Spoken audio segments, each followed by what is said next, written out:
Okay, I get into security back 2009 when I was schooling at Kenya Polytechnic. After my school, I was doing a diploma in fire science. Yeah, I wanted to learn about firefighting because by then it was during Kibaki era when the field like fire were disorganized. There wasn't fire engineers in the country. I realized there was a potential in fire engineering. Then I did fire science diploma in Kenya Polytechnic. When I did it, when I moved out of the college, I decided to join Airtel. By then it was Airtel Kenya. During then there was a director, CEO of Airtel was Gerard May, who told us that if we were promoting the Airtel Kenya by then. The best people will be awarded. Then when I was promoting the same company, Airtel Kenya, I was given a scholarship by Gerard May to Germany, where I went there for 3 years and schooled, acquired a degree in fire science, fire engineering, those engineering systems. In Germany, we used to call it security engineering, where we had to learn about plumbing, we learn about hydrostatic hospital system, we learn more than fire, it was more than fire. Then I acquired a lot of skills like plumbing there, because it was diverse engineering system. In Kenya, we were doing it at fire, just fire. There we did it entirely security systems. Personally, all systems, all engineering, security engineering system, I can install them because I acquired those skills back in Germany.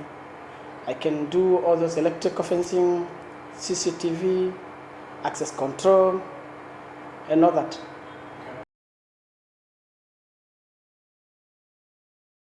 I came in Kenya, I joined a company. I was employed by a company which was doing those fire systems, it's called LATEC. I worked for a few months. Then I started realizing my potential, that I was so important. Everybody wanted to get in touch with me to work for him. Some people from Mombasa could call me, yeah, are you Peter? The guy Wahindi from the coast, he wanted me to go and help them to install suppression systems, because I was in a position to install any security system. And in Kenya, we didn't have a lot of people who could install those systems. Now I was among those guys who were very potential. I had a lot of potential to work with them. Then I realized I can start my own company instead of being subcontracted every day. Now I had to start my company. On that day, I just woke up very early because there was a guy who wanted me to help. He was just subcontracting me. He had a site at Westgate Forest Road. He came to my place, he picked me. By then I didn't have car. He picked me with his car, and he took me to Western so that I could look at his site. It was a hotel. He wanted us to install CCTV. I went there, I advised him, he was consulting me about it, how to go about it. Then I went back home. It was on Saturday, if I can recall very well. It was on Saturday. When I went home, because I was from the site, when I went back home, I found the TV claiming that there is that who have attacked Westgate on TV. Everybody was telling on the TV. I thought it was just a normal crime for this wanting to steal money from banks and anything like those kind of things. Now I couldn't take it serious. After one result, when I heard it was a terrorist attack. By then, the CCTV, I used to install CCTV. I was branded. Before I was branded, because I used to school for fire. Everybody branded me Peter Fire. Whenever I had a lot of friends of mine, if you ask them, oh, Peter Fire, do you know Peter Fire? I'm known Peter Fire by everybody. But because I had a career, my career could accommodate me doing all those security systems. Then I was trying to move myself from that cocoon of being a fireman, but a security engineer, because I was an engineer in real sense. Now I was installing most CCTV. Most of CCTV I installed to small M-Pesas by then. But after Westgate, the business loss, and there was so much demand on CCTV. I used to install CCTV to small M-Pesas, supermarkets, small supermarket and big supermarket, but by then there were no large-scale CCTV. Maybe institution could not, there was no any single institution, even where I learned, even Kenya, there were no CCTV anywhere. By then, after Westgate attack, everybody was rushing for security. He wanted to see who is coming in my gate. Everybody wanted to be accountable for whatever happening in his institution, his estate. Now we could get a lot of clients from real estate developers. Yeah, that's the business loss from Westgate attack. Yeah.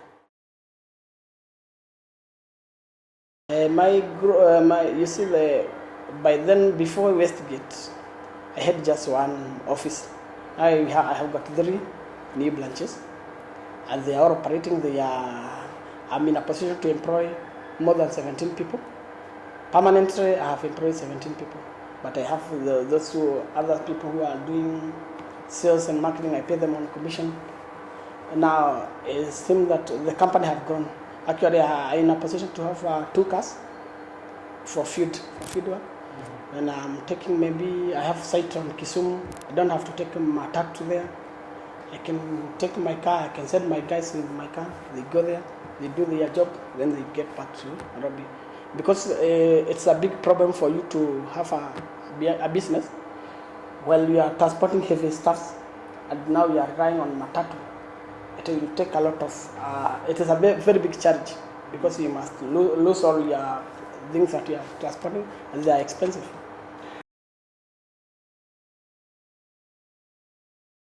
Our job is very demanding. Actually, when I have installed to the camera, I can't just install the camera to your place and then leave. I need to already be allowed to that place. When I install the camera in Kisumu, I have to be in a position to manage how I will be helping my client there. After sales service, that there might be, I have installed the camera, the thugs came, the client wanted me to go and pray back the system to show him what happened, and to collect those clips for evidence to take them to police, all that kind of thing. I have to be there. I have to send my technician, or I have to go personally. That's why I'm already out of the Nairobi. I'm not already static in Nairobi.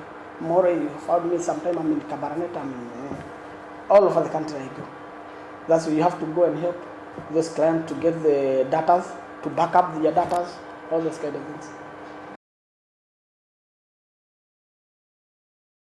Security in Kenya, it's no longer a joke for security in Kenya, because you see, even the government have invested a lot in CCTV security system, because you see CCTV are very accurate. When it is 7 o'clock, it will take it at 7 o'clock. This car came, and whatever it has got, very accurate information. You can no longer trust a watchman. You claim there is a watchman there who can be accurate. Maybe he is asleep. No, he is a human being. You also need to have a backup for your system. Now the security system, everybody need to. Security begin with me and you. You can just keep blaming the government is not doing this. The government is not doing this. How can somebody come to your apartment for several times, a stranger, but you have never known that he had been spying on that place, and finally he came and bombed the place? You are supposed to have the security system. Then I can encourage every Kenyan should be in a position to take security as fast as possible, because we can't keep blaming the government is not doing it. Government can't be everywhere. We need to have security by ourselves.